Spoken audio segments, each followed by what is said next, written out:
बहुत सारे लोग समझते हैं कि शिव महापुराण की कथा केवल उपाय बताने के लिए है या कुछ प्रयोग करने के लिए। ऐसा नहीं है। बहुत सारे लोग ऐसा सोचते हैं। उपाय बताने के लिए शिव महापुराण की कथा में उपाय बहुत सारे प्रयोग करने ही चाहिए, लेकिन केवल उपाय बताने के लिए शिव महापुराण की कथाएं नहीं है। शिव महापुराण में शिव चरित्र है, महादेव का चरित्र है। शिव कृपा के देवता है, बहुत जल्दी प्रसन्न हो जाते हैं। आज इस बार आनंद की बात आप देखिए, जिस दिन कथा का विश्राम हो रहा है उस दिन क्या है? सोमवार है। क्या है? और उस दिन अष्टमी तिथि भी है। सोमवार के दिन अष्टमी का होना यानी एक बहुत बड़ा योग होता है। ये शिव कथा का होना, सोमवार का होना और सोमवार के दिन अष्टमी का होना बहुत बड़ा प्रयोग है शिव भक्तों के लिए। ध्यान से सुनिएगा मेरी बात, व्यासपीठ से मैं कुछ कहने जा रहा हूं। उस दिन शिव भक्तों के लिए एक बहुत बड़ा प्रयोग है, क्योंकि सोमवार के दिन अष्टमी पड़ रही है।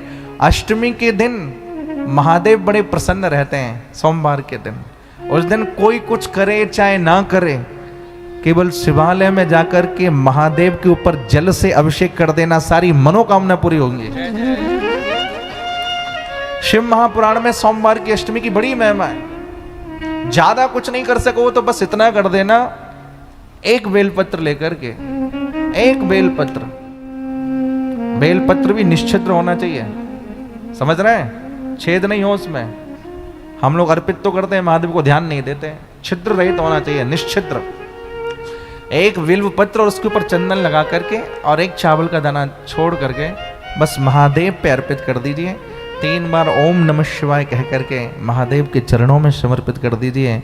मैंने एक प्रयोग आपको 2-3 दिन पहले भी बताया था, और शिव महापुराण में ये भी लिखा है कि अगर सोमवार की अष्टमी के दिन आप ये प्रयोग करते हैं, बिल्व पत्र, हाथ में चंदन लगाना है। चंदन भी कैसा? आर्टिफिशियल नहीं, घिसा घिसाया नहीं, स्वयं घिस करके।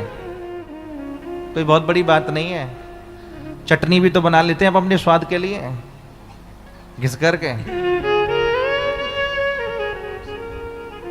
अब आजकल तो लोग मिक्सी में ज्यादा बनाने लग गए हैं, पर जब अपना स्वाद होता है तो लोग आदमी घिस के भी खाते ही हैं। तो चंदन स्वयं घिस करके और बढ़िया उसमें केसर डाल करके और बिल्व पत्र पे लगा करके और उसके ऊपर एक चावल का दाना अर्पित करके बस ओम नमः शिवाय, ओम नमः शिवाय, ओम नमः शिवाय 3 बार कहना। ये नहीं कह सकते तो 3 बार महादेव महादेव महादेव कह करके बाबा के चरणों में अर्पित करिए। सोमवार है, अष्टमी तिथि है, एक बहुत बड़ा प्रयोग है ये सोमवार के दिन अष्टमी तिथि का होना। इसलिए यजमान का बहुत बड़ा सौभाग्य है कि उसकी कथा का विश्राम सोमवार के दिन हो रहा है, अष्टमी तिथि के दिन हो रहा है।